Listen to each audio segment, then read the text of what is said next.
ವಿದ್ಯಾರಂಭದಿ ಭಜಿಸುವೆ ನಿನ್ನನು, ವಿದ್ಯಾರಂಭದಿ ಭಜಿಸುವೆ ನಿನ್ನನು. ವಿದ್ಯಾಸಿದ್ಧಿ ಪುದೆ ಮಗೆ ವಿನಾಯಕ, ಫಲದಾಯಕ ನೀನೇ ವಿನಾಯಕ, ನೀ ಫಲದಾಯಕ ನೀನೇ ವಿನಾಯಕ. ಕಾರ್ಯಾರಂಭದಿ ಭಜಿಸುವೆ ನಿನ್ನನು, ಕಾರ್ಯಾರಂಭದಿ ಭಜಿಸುವೆ ನಿನ್ನನು. ಕಾರ್ಯಸಿದ್ಧಿ ಪುದೆ ಮಗೆ ವಿನಾಯಕ, ಫಲದಾಯಕ ನೀನೇ ವಿನಾಯಕ, ನೀ ಫಲದಾಯಕ ನೀನೇ ವಿನಾಯಕ. ಭಜನಾರಂಭದಿ ಭಜಿಸುವೆ ನಿನ್ನನು, ಭಜನಾರಂಭದಿ ಭಜಿಸುವೆ ನಿನ್ನನು. ಭಜನಾ ಸಿದ್ಧಿ ಪೂಜೆ ಮಗೆ ವಿನಾಯಕ, ಫಲದಾಯಕ ನೀನೇ ವಿನಾಯಕ, ನೀ ಫಲದಾಯಕ ನೀನೇ ವಿನಾಯಕ.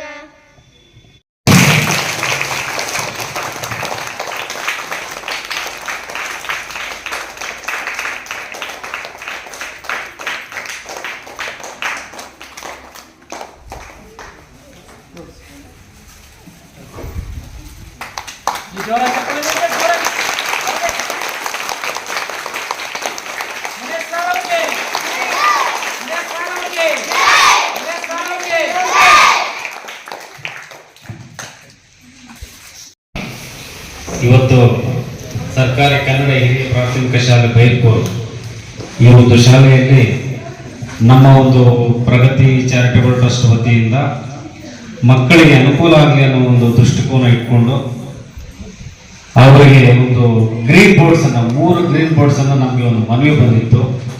ಆ ಮನವಿ ಮೇರೆಗೆ ನಾವು ಇವತ್ತು 3 ಗ್ರೀನ್ ಬೋರ್ಡ್ಸ್ ಅನ್ನು ನಾವು ತಲುಪಿಸಿದ್ದೀವಿ.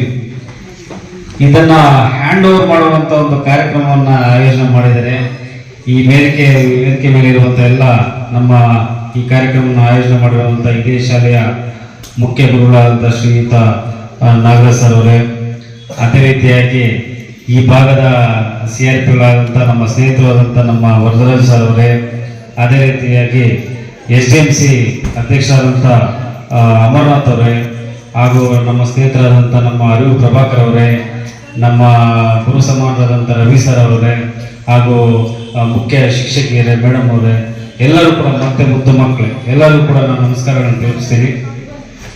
ಈಗಾಗಲೇ ನಾವು ನಮ್ಮ ಸಂಸ್ಥೆ ಏನು ಕೆಲಸ ಮಾಡಿದೆ ಅಂತ ಕೂಲಂಕಷವಾಗಿ ಎಲ್ಲ ನಮ್ಮ ವರದರಾಜ್ ಸರ್ ಅವರೆಲ್ಲ ಹೇಳಿದ್ದಾರೆ. ನಾವು ಬಯಸೋದಿಷ್ಟೇ, ನಾವೆಲ್ಲ ನಮ್ಮ ಸಂಸ್ಥೆ ಬಂದ್ಬಿಟ್ಟು ಮಕ್ಕಳಿಗೋಸ್ಕರ ಎಜುಕೇಷನ್ಗೋಸ್ಕರ ಕೆಲಸ ಮಾಡ್ತಾ ಇರೋದ್ರಿಂದ ಸರ್ಕಾರಿ ಶಾಲೆಗಳನ್ನು ಉಳಿಸ್ಬೇಕು, ಬೆಳೆಸಬೇಕು, ಅವುಗಳನ್ನು ಇನ್ನೊಂದಷ್ಟು ಕಾಲಾವಧಿಗೆ ನಾವು ಉಳಿಸ್ಕೊಂಡು ಹೋಗ್ಬೇಕು, ಇನ್ನೊಂದಷ್ಟು ಜನರೇಷನ್ ನಾವು ಇಟ್ಕೋಬೇಕು ಅನ್ನೋ ಉದ್ದೇಶದಿಂದ ಅವುಗಳಿಗೆ ನಾವೇನಪ್ಪ ಅಂತಂದ್ರೆ ಅಳಿಸಿ ಹೋಗ್ತಾ ಇರುವಂತ ಶಾಲೆಗಳಿಗೆ ನಾವೇನಾದ್ರೂ ಮೂಲಭೂತ ಸೌಕರ್ಯಗಳನ್ನ ಕೊಟ್ಟಿದ್ದೇ ಆದಲ್ಲಿ ಅವುಗಳು ಉಳಿತವೆ ಅಂತ ಒಂದು ಆಲೋಚನೆ ಇಟ್ಕೊಂಡು ಅವುಗಳಿಗೆ ಬೇಕಾಗಿರುವಂತ ಒಂದು ಫಿಸಿಕಲ್ ರಿಸೋರ್ಸಸ್ ಅನ್ನು ನಾವು ಕೊಡ್ತಾ ಬಂದಿದ್ವಿ. ಈಗಾಗಲೇ ನಾವು ಸರ್ಕಾರಿ ಶಾಲೆಗಳಿಗೆ ಪೇಂಟ್ ಅನ್ನ ಮಾಡಿಸಿದೀವಿ, ಒಂದು 150ಕ್ಕಿಂತ ಹೆಚ್ಚು ಶಾಲೆಗಳಿಗೆ. ಆಮೇಲೆ ಅದೇ ಶಾಲೆಗಳಿಗೆ ನಾವು ವಾಲಟಿಂಗ್ಸ್ ಅನ್ನ ಮಾಡಿದೀವಿ. ನಲಿಕಲಿ ಚೇರ್ಸ್ ಅಂತೂ ಒಂದು 60 ಶಾಲೆಗಳು ಕೊಟ್ಟಿದ್ದೀವಿ. ಗ್ರೀನ್ ಬೋರ್ಡ್ಸ್ ಒಂದು 20 ಶಾಲೆಗಳಿಗಿಂತ ಹೆಚ್ಚಿನ ಶಾಲೆಗಳನ್ನ ಕೊಟ್ಟಿದ್ದೀವಿ. ನಮ್ಮ ಒಂದು ಕೋಲಾರ ಜಿಲ್ಲೆಯಲ್ಲ, ಬೇರೆ ಜಿಲ್ಲೆಗಳಲ್ಲೂ ಕೂಡ ನಾವು ಇದನ್ನ ಕೊಟ್ಟಿದ್ದೀವಿ. ಡೆಸ್ಕ್ಗಳಂತೂ ಅದು ಲೆಕ್ಕವಿಲ್ಲದಷ್ಟು ಡೆಸ್ಕ್ಗಳನ್ನ ನಾವು ಮಕ್ಕಳಿಗೆ ಕೊಟ್ಟಿದ್ದೀವಿ. ಸ್ಮಾರ್ಟ್ ಕ್ಲಾಸಸ್ಗೆ ಟಿವಿಯನ್ನ ಕೊಡ್ತಾ ಬಂದಿದ್ದೀವಿ. ಸೊ ಮತ್ತೆ ಅಲ್ಮೇರಗಳನ್ನ ಕೊಟ್ಟಿದ್ದೀವಿ. ಇನ್ನೂ ಅನೇಕ ರೀತಿಯಲ್ಲಿ ನಾವು ಫಿಸಿಕಲ್ ರಿಸೋರ್ಸಸ್ ಅನ್ನ ಸರ್ಕಾರಿ ಶಾಲೆಗಳಿಗೆ ಕೊಡ್ತಾ ಇದ್ದೀವಿ. ಕಾರಣ ಏನಪ್ಪಾ ಅಂತಂದ್ರೆ ಈಗ ಖಾಸಗಿ ಶಾಲೆಗಳ ಒಂದು ಗುಣಮಟ್ಟ ನೋಡಿ ಎಲ್ಲರೂ ಕೂಡ ಆ ಕಡೆ ವಾಲೋದು ಜಾಸ್ತಿ ಆಗಿದೆ. ಸೊ ಆ ಒಂದು ಪೋಷಕರು ಏನಪ್ಪಾ ಅಂದ್ರೆ ಸರ್ಕಾರಿ ಶಾಲೆಗಳು ಅದೊಂದು ಬಿಲ್ಡಿಂಗ್ ನೋಡಿ, ಅವರೊಂದು ಟೀಚಿಂಗ್ ನೋಡಿ, ಅವರೊಂದು ಏನಂತಾರೆ ಅಡ್ವಾನ್ಸ್ಮೆಂಟ್ ಅಂತ ನಾವು ಹೇಳ್ಬೋದು. ಸೊ ಅದನ್ನು ನೋಡಿ ಅವರು ಆ ಕಡೆ ಒಂದು ಮನಸ್ಸನ್ನ ತೋರಿಸ್ತಾ ಇದ್ದಾರೆ. ಸರ್ಕಾರಿ ಶಾಲೆಗಳ ಬಗ್ಗೆ ಅವ್ರಿಗೆ ಒಂದು ಏನೋ ಬೇರೆ ತರ ಭಾವನೆ. ಸೊ ಆ ಭಾವನೆಯನ್ನು ಹೋಗಲಾಡಿಸ್ಬೇಕು. ಸರ್ಕಾರಿ ಶಾಲೆಗಳಲ್ಲಿ ಕೂಡ ಗುಣಮಟ್ಟದ ಶಿಕ್ಷಣ ಸಿಗುತ್ತೆ ಅಂತ ಅವ್ರಿಗೆ ಗೊತ್ತಾಗಿಸ್ಬೇಕಂತಂದ್ರೆ ಸರ್ಕಾರಿ ಶಾಲೆಗಳ ಒಂದು ಮೂಲಭೂತ ಸೌಕರ್ಯಗಳನ್ನು ನಾವು ಬಲಪಡಿಸಬೇಕು ಅಥವಾ ಡೆವಲಪ್ ಮಾಡಬೇಕು. ಅವಾಗ ಏನಾಗುತ್ತಂದ್ರೆ ಅವ್ರ ಕಣ್ಣು ನಮ್ಮ ಸರ್ಕಾರಿ ಶಾಲೆಗಳ ಮೇಲೆ ಬೀಳುತ್ತೆ. ಇಲ್ಲಿ ಸರ್ಕಾರಿ ಶಾಲೆಗಳಲ್ಲಿ ಎಲ್ಲ ಪಾಠ ಮಾಡುವಂತ ಸಿಬ್ಬಂದಿ ಏನಿದ್ದಾರೆ ಅವರೆಲ್ಲ ಕೂಡ ಸರ್ಕಾರದ ಮಟ್ಟದಲ್ಲಿ ಉನ್ನತ ಮಟ್ಟದಲ್ಲಿ ಅವರು ಒಂದು ವ್ಯಾಸಂಗವನ್ನು ಮಾಡಿ ಒಂದು ಪರೀಕ್ಷೆಯನ್ನ ಬರೆದು ಬಂದಿರುವಂತರಾಗಿರ್ತಾರೆ. ಅವರಿಗೆ ಒಂದು ಕೌಶಲ್ಯ ಉನ್ನತ ಮಟ್ಟದಲ್ಲೇ ಇರುತ್ತೆ, ಕಲಿಸುವಂತ ಕೌಶಲ್ಯ ಕೂಡ ಉನ್ನತ ಮಟ್ಟದಲ್ಲೇ ಇರುತ್ತೆ. ಹಾಗಾಗಿ ನಾವು ಆ ಸರ್ಕಾರಿ ಶಾಲೆಗಳಲ್ಲಿ ನಾವು ಮಕ್ಕಳನ್ನು ಸೇರಿಸಿದಾಗ ಮಕ್ಕಳು ಕೂಡ ಒಂದು ಉನ್ನತವಾದಂತ ಒಂದು ಕಲಿಕೆಯನ್ನ ಪಡ್ಕೊಳ್ತಾರೆ. ಸೊ ಈಗ ಏನಾಗಿದೆ ಅಂದ್ರೆ ಪ್ರೈವೇಟ್ ಶಾಲೆಗಳು, ಖಾಸಗಿ ಶಾಲೆಗಳು ವ್ಯಾಮೋಹದಿಂದ ಏನಾಗ್ತಿದೆ ಅಂದ್ರೆ ಪಲಾಯನ ಆಗ್ತಿದ್ದಾರೆ ಹೊರತು ಬೇರೆ ಇನ್ನೇನು ಉದ್ದೇಶ ಅಲ್ಲ. ಸೊ ಅದನ್ನು ತಪ್ಪಿಸ್ಲಿಕ್ಕೆ ನಾವೇನ್ ಮಾಡ್ಬೇಕಂತಂದ್ರೆ ನಾವು ಸರ್ಕಾರಿ ಶಾಲೆಗಳನ್ನ ನಾವು ರಂಗು ರೀತಿಯಲ್ಲಿ ಒಂದು ಕಲರ್ಫುಲ್ ರೀತಿಯಲ್ಲಿ ಅಥವಾ ಒಂದು ಅಟ್ರಾಕ್ಷನ್ ಕೊಡುವ ರೀತಿಯಲ್ಲಿ, ಅದ್ರ ಜೊತೆಗೆ ಇವೆಲ್ಲ ಕೂಡ ಯಾವಾಗ ಬರ್ತದೆ ಅಂತಂದ್ರೆ ಅದಕ್ಕೆ ಬೇಕಾಗಿರುವಂತ ರಿಸೋರ್ಸಸ್ ಅನ್ನ ನಾವು ಕ್ರಿಯೇಟ್ ಮಾಡಿದಾಗ ಮಾತ್ರ ಬರ್ಲಿಕ್ಕೆ ಸಾಧ್ಯ. ಸೊ ಹಾಗಾಗಿ ಇವಾಗ ಏನಂತಂದ್ರೆ ನೋಡಿ, ಶೆಡ್ ಹಾಕುವಂಥದ್ದಾಗಿರ್ಬೋದು, ಸುಣ್ಣ ಬಣ್ಣ ಮಾಡುವಂತಾಗಿರ್ಬೋದು, ವಾಲ್ರೆಂಟಿಂಗ್ ಮಾಡುವಂಥದ್ದಾಗಿರ್ಬೋದು, ವಾಟರ್ ಫಿಲ್ಟರ್ ಕೂಡ ಆಗಿರ್ಬೋದು. ಎಷ್ಟೋ ಶಾಲೆಗಳಲ್ಲಿ ವಾಟರ್ ಫಿಲ್ಟರ್ಗಳಿಲ್ಲ. ಅದನ್ನು ಕೂಡ ಏನಂತ ಪೇರೆಂಟ್ಸ್ ಏನ್ ಮಾಡ್ತಾರೆ, ನಿಮ್ ಶಾಲೆಯಲ್ಲಿ ಆ ವ್ಯವಸ್ಥೆ ಇಲ್ಲ, ಈ ವ್ಯವಸ್ಥೆ ಇಲ್ಲ, ನಮ್ಮ ಮಕ್ಕಳಿಗೆ ಏನು ವ್ಯವಸ್ಥೆನೇ ಇಲ್ಲ ಬಂದ್ಮೇಲೆ ಅಂತ ಹೇಳ್ಬಿಟ್ಟು ಅದು ಶಾಲೆಗಳ ಮೇಲೆ ದೂರ್ತಾರೆ. ಸೊ ಅದನ್ನೆಲ್ಲ ನಾವು ಕೊಟ್ಟಾಗ ಪೇರೆಂಟ್ಸ್ಗೆ ಅದು ಸುತ್ತಮುತ್ತಲು ಅಬ್ಸರ್ವ್ ಮಾಡ್ತಾರೆ, ಜನ ನೋಡ್ತಾರೆ, ಈ ಶಾಲೆಯಲ್ಲಿ ಎಲ್ಲ ವ್ಯವಸ್ಥೆ ಇದೆ, ಮಕ್ಕಳನ್ನ ನಾವು ಸೇರಿಸೋಣ, ಮತ್ತೆ ಸ್ಟಾಫ್ ಚೆನ್ನಾಗಿದ್ದಾರೆ, ಟೀಚರ್ಸ್ ಇದ್ದಾರೆ, ಒಳ್ಳೆ ಶಿಕ್ಷಣವನ್ನು ಕೊಡ್ತಾ ಇದ್ದಾರೆ, ಡೆಡಿಕೇಟೆಡ್ ಟೀಚರ್ಸ್ ಅಲ್ಲಿದ್ದಾರೆ ಅಂತ ಅವ್ರಿಗೆ ಅನ್ಸುತ್ತೆ, ಸೇರಿಸ್ತಾರೆ. ಸೊ ಆ ಒಂದು ನಿಟ್ಟಿನಲ್ಲಿ ಇವೆಲ್ಲ ಸಮಸ್ಯೆಗಳನ್ನು ನಾವು ಬಗೆಹರಿಸಬೇಕಂತಂದ್ರೆ ಆ ಒಂದು ಶಾಲೆಗಳ ಒಂದು ಉನ್ನತೀಕರಣಕ್ಕೆ ನಾವು ಶ್ರಮಿಸಬೇಕು. ಆ ಒಂದು ಶ್ರಮಿಸೋ ನಿಟ್ಟಿನಲ್ಲಿ ನಾವು ಕೆಲಸ ಮಾಡ್ತಾ ಬಂದಿದ್ವಿ. ಈಗ ನಾನೇನು ಏನ್ ಹೇಳಿದ್ರು ಅದೆಲ್ಲ ಕೂಡ ನಾವು ಒಂದು ರಿಸೋರ್ಸಸ್ ಅನ್ನ ಕೊಡ್ತಾ ಬಂದಿದ್ವಿ.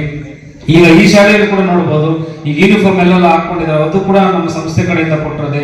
ಟ್ರ್ಯಾಕ್ ಸೂಟ್ ಅನ್ನ ಕೊಟ್ಟಿದ್ದೀವಿ, ಮತ್ತೆ ನೋಟ್ ಬುಕ್ಸ್ ಅಂತೂ ಪ್ರತಿ ವರ್ಷನೂ ಒಂದು ಕಡೆ ಕೊಡ್ತಾನೆ ಇರ್ತೀವಿ. ಅದು ಎಲ್ಲಿವರೆಗೂ ಅಂದ್ರೆ ವರ್ಷ ಪೂರ್ತಿ ಕೊಡ್ತಾನೆ ಇರ್ತೀವಿ. ಕಾರಣ ಏನಪ್ಪಾ ಅಂತಂದ್ರೆ ನಾವೆಲ್ಲ ಓದ್ಬೇಕಾದ್ರೆ ಒಂದು ಪೆನ್ನು ಒಂದು ನೋಟ್ ಬುಕ್ ಕೂಡ ತಗೊಳ್ಳೋಕೆ ಆ ತರ ಅವಕಾಶಗಳಿರಲಿಲ್ಲ. ಇವತ್ತಿನ ಪರಿಸ್ಥಿತಿಯಲ್ಲಿ ಎಷ್ಟೋ ಮಕ್ಕಳು ಬಡ ಕುಟುಂಬಗಳಿಂದ ಬರ್ತಾರೆ. ಈಗ ಪೇರೆಂಟ್ಸ್ ಏನಪ್ಪಾ ಅಂತಂದ್ರೆ ಏನೋ ಇದ್ದು ಕೂಡ ಮಕ್ಕಳಿಗೆ ಅದು ಕೊಡ್ಬೇಕು ಇದು ಕೊಡ್ಬೇಕು ಅನ್ನೋದನ್ನ ಈಸ್ಕೊಡೋದಿಲ್ಲ. ಸೊ ಅಂತ ಒಂದು ಸಂದರ್ಭದಲ್ಲಿ ನಾವು ಕೊಡೋದನ್ನ ಒಂದಷ್ಟು ಮಕ್ಕಳಿಗೆ ರೀಚ್ ಆಗುತ್ತಲ್ಲ, ಒಂದಷ್ಟು ಮಕ್ಕಳಿಗೆ ಅನುಕೂಲ ಆಗುತ್ತಲ್ಲ ಉದ್ದೇಶದಿಂದ ನೋಟ್ ಬುಕ್ಸ್ ಎಲ್ಲ ಕೊಡ್ತಾ ಇದೀವಿ. ಇನ್ನು ಚಪ್ಪಲಿ ಸಮೇತ ಕೂಡ ನಾವು ಮಕ್ಕಳಿಗೆ ಸ್ಪಾನ್ಸರ್ ಮಾಡಿಸಿದ್ವಿ. ಎಷ್ಟೋ ಮಕ್ಕಳಿಗೆ ಚಪ್ಪಲಿ ಕೂಡ ಇರೋದಿಲ್ಲ ಅನ್ನೋ ಉದ್ದೇಶದಿಂದ. ಸೊ ಅದು ಏನಪ್ಪಾ ಅಂತಂದ್ರೆ ಇದೆಲ್ಲ ಯಾಕೆ ಮಾಡ್ತೀವಿ ಅಂತಂದ್ರೆ, ಏನೋ ಸಾರ್ ಅವ್ರು ಹೇಳ್ತಾ ಇದ್ರು, ವರದರಾಜ್ ಸರ್, ಈ ಏನು ಸರ್ಕಾರಿ ಶಾಲೆಗಳಲ್ಲೆಲ್ಲ ಸೇರೋರೆಲ್ಲ ಬಿಲೋ ಪಾವರ್ಟಿ ಲೈನ್ ಅಂತ, BPL ಕಾರ್ಡ್ ಹೋಲ್ಡರ್ಸ್ ಅಂತ. ಸೊ BPL ಕಾರ್ಡ್ ಹೋಲ್ಡರ್ಸ್ ಏನಾಗ್ತಂದ್ರೆ ಆವತ್ತಿನ ಟೈಮ್ಗೆ ಅವತ್ತಿಗೆ ಸಾಕಾಗುವಷ್ಟು ಮಾತ್ರ ದುಡಿಮೆ ಇರುತ್ತೆ ಅವ್ರಿಗೆ. ಈ ಬೇರೆ ಎಕ್ಸೆಸ್ ಏನಾದ್ರು ಮಕ್ಕಳಿಗೆ ಏನಾದ್ರು ಸ್ವಲ್ಪ ಅದು ಇದು ಈಸ್ಕೊಡೋದಕ್ಕೆ ಆಗೋದಿಲ್ಲ. ಸೊ ಅಂತ ಒಂದು ಕುಟುಂಬಗಳಲ್ಲಿ ಬರುವಂತ ಮಕ್ಕಳು ಕೂಡ ಇವತ್ತು ಶಿಕ್ಷಣ ಕೊಡ್ಲೇಬೇಕು. ಈ ದೇಶ ಒಂದು ಅಭಿವೃದ್ಧಿ ಪ್ರತಿಯೊಂದು ಮಗುವಿನ ಮೇಲೂ ಡಿಪೆಂಡ್ ಆಗಿದೆ. ಬರೀ ಕೇವಲ ಕೆಲವೊಂದು ಜನ ಮಾತ್ರ ಓದ್ಕೊಂಡು ಇನ್ ಕೆಲವೊಂದು ಜನ ಮಾತ್ರ ಓದಿಲ್ಲ ಅಂತಂದ್ರೆ ದೇಶ ಡೆವಲಪ್ ಆಗಲ್ಲ. ದೇಶ ಡೆವಲಪ್ ಆಗ್ಬೇಕಂದ್ರೆ ಯಾವುದೇ ದೇಶವನ್ನು ನೀವು ಅಭಿವೃದ್ಧಿನ ನೋಡಿ, ಪ್ರಪಂಚದಲ್ಲಿ ಈಗ 198 ದೇಶಗಳಲ್ಲಿ ಯಾವುದೇ ದೇಶ ನೋಡ್ಕೊಳ್ಳಿ, ಆ ದೇಶ ಡೆವಲಪ್ ಆಗಿದೆ ಅಂತಂದ್ರೆ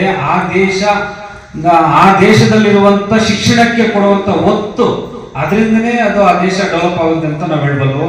ಸೊ ಹಾಗಾಗಿ ಎಲ್ಲ ಮಕ್ಕಳಿಗೆ ಏನು ನಾವು ಕೊಡ್ತಾ ಇದ್ವಿ ಇದೆಲ್ಲ ಸದ್ಬಳಕೆ ಮಾಡ್ಕೋಬೇಕು. ಇವಾಗ ಸಾರ್ ಅವ್ರು ಹೇಳ್ತಾ ಇದ್ದಾರೆ, ಈಗ ಗ್ರೀನ್ ಬೋರ್ಡ್ ಅಲ್ಲಿ ನೀರ್ ಬಿಡಬಾರ್ದು, ನೀರ್ ಬಿದ್ರೆ ಅದು ಕೆಟ್ಟೋಗುತ್ತೆ, ಬೆಂಡ್ ಬರುತ್ತೆ, ಮತ್ತೆ ಬರೀಲಿಕ್ಕೆ ಅನುಕೂಲ ಆಗೋದಿಲ್ಲ. ಸೊ ಹಾಗಾಗಿ ಅದನ್ನ ರಕ್ಷಣೆ ಮಾಡಿಕೊಂಡು ಅದು ನೀಟಾಗಿ ಇಟ್ಕೊಂಡ್ರೆ ಒಂದು 5-6 ವರ್ಷ ಬರುತ್ತೆ ಸರ್. ನನ್ನ ಅನ್ಸಿರೋ ಪ್ರಕಾರ ಒಂದು 5-6 ವರ್ಷ ಬರುತ್ತೆ. ಇನ್ನೂ ಒಂದಷ್ಟು ವರ್ಷಗಳ ಕಾಲ ಇಟ್ಕೋಬಹುದು.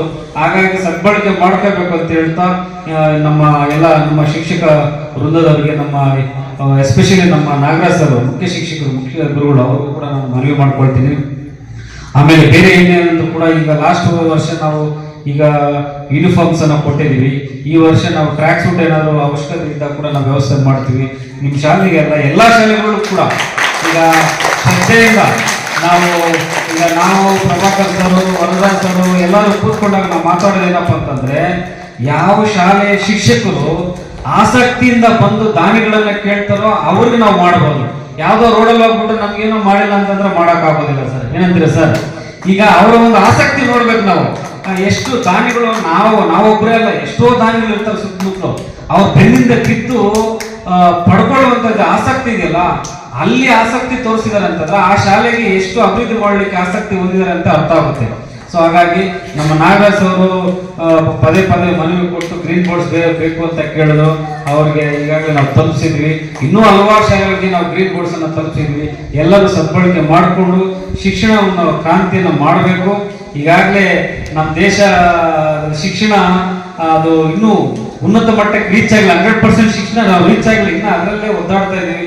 ಸೊ ಹಾಗಾಗಿ ಸರ್ಕಾರಿ ಶಾಲೆಗಳು ಅದರ ಒಂದು ಬೇರು, ಸರ್ಕಾರಿ ಶಾಲೆಗಳ ಶಿಕ್ಷಣ ಬಲಪಡಿಸಿದ್ದೇ ಆದಲ್ಲಿ ದೇಶ 100% ಶಿಕ್ಷಣವನ್ನು ರೀಚ್ ಮಾಡಿಸ್ಬೋದು ಅಂತ ನಮ್ಮ ಒಂದು ನಂಬಿಕೆ. ಹಾಗಾಗಿ ಎಲ್ಲರಿಗೂ ಒಳ್ಳೇದಾಗಲಿ. ಶಿಕ್ಷಣಕ್ಕೆ ನಮ್ಮ ಸದಾ ಸಿದ್ಧರಿರ್ತೀವಿ, ನಮ್ಮ ಸಂಸ್ಥೆ ಕೂಡ ಸಿದ್ಧರಿರ್ತೀವಿ ಅಂತ ಹೇಳ್ತಾ ಈ ಒಂದು 2 ಮಾತನ್ನ ಮಾತಾಡಲು ಅವಕಾಶ ಮಾಡಿಕೊಟ್ಟಂತ ಎಲ್ಲರಿಗೂ, ನಮ್ಮ ವೇದಿಕೆ ಮೇಲಿರುವಂತ ಎಲ್ಲ ಶಿಕ್ಷಕ ವೃಂದದವರಿಗೂ ವಂದಿಸಿ ನನ್ನ ಮಾತನ್ನ ಮುಗಿಸ್ತಾ ಇದ್ದೀನಿ. ಜೈ ಹಿಂದ್, ಜೈ ಕರ್ನಾಟಕ ಮಾತೆ.